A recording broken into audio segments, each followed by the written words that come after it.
सैफ अली खानच्या हल्लेखोरानं वर्सोव्यात घुसखोरी केली आहे का असा प्रश्न निर्माण होतोय। कारण वर्सोव्याच्या इमारतीत आरोपीनं चोरी केल्याचं बोललं जातंय। फ्लॅटच्या बाहेरून बूट चोरल्याची माहिती समोर येतेय। सीसीटीव्हीत आरोपीशी जुळणारी चेहरेपट्टी असणारी व्यक्ती देखील दिसतेय। सैफ अली खानवर चाकू हल्ला करणाऱ्या आरोपीचा पोलीस शोध घेत असतानाच वर्सोव्यातील एक सीसीटीव्ही फुटेज समोर आले। या सीसीटीव्हीत सैफ अली खानवर हल्ला करणाऱ्या आरोपीशी साम्य असलेला चोर कैद झालाय। या चोरानं वर्सोव्यातील एका इमारतीच्या फ्लॅट बाहेर बूट उचलल्याचं दिसतंय। सैफ अली खानवर हल्ला करणारा आरोपी तोच तर नाही ना असा प्रश्न आता विचारला जातोय।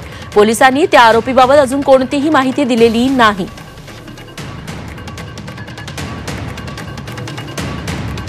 सीसीटीव्ही फुटेजमध्ये हा व्यक्ती दिसतोय। वर्सोव्यातल्या एका इमारतीतलं हे सीसीटीव्ही फुटेज आहे।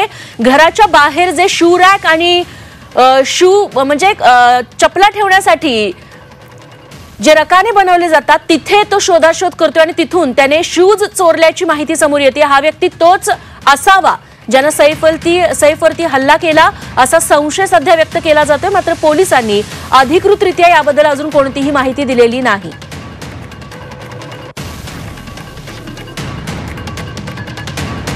एकीकडे 30 तासांपेक्षा जास्त काळ उलटून गेलेला आहे सैफ अली खानवरती हल्ला होऊन, मात्र त्याच्या आरोपीला पकडण्यात अजूनही पोलिसांना यश आलेलं नाही।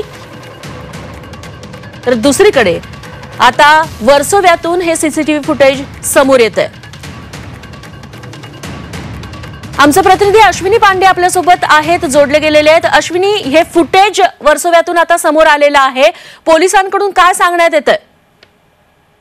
ही जी फुटेज आहे 12 तारखेची फुटेज आहे। वर्सोवा एरियामध्ये हा जो आरोपी आहे तो तिथे चोरी करायला गेला होता आणि तिथे एक बिल्डिंग मध्ये जाऊन तो बूटचा जो तिथे एक बॉक्स ठेवला गेला होता त्या बॉक्स मधून बूट चोरी करताना दिसतोय। याला संदिग्ध म्हणून सैफ अली खानच्या केसमध्ये पोलीस बँड्रा पोलीस स्टेशन मध्ये घेऊन आली आहेत आणि याचा जी विचारपूस करण्याची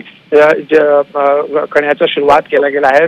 सकाळपासून तो बँड्रा स्टेशनच्या ताब्यात आहेत आणि त्याच्याशी आता सैफ अली खान मध्ये हा इन्व्हॉल्वमेंट याचा किती आहे याच्यावर अजून काही जी माहिती पोलिसांना सापडलेली नाही आहे।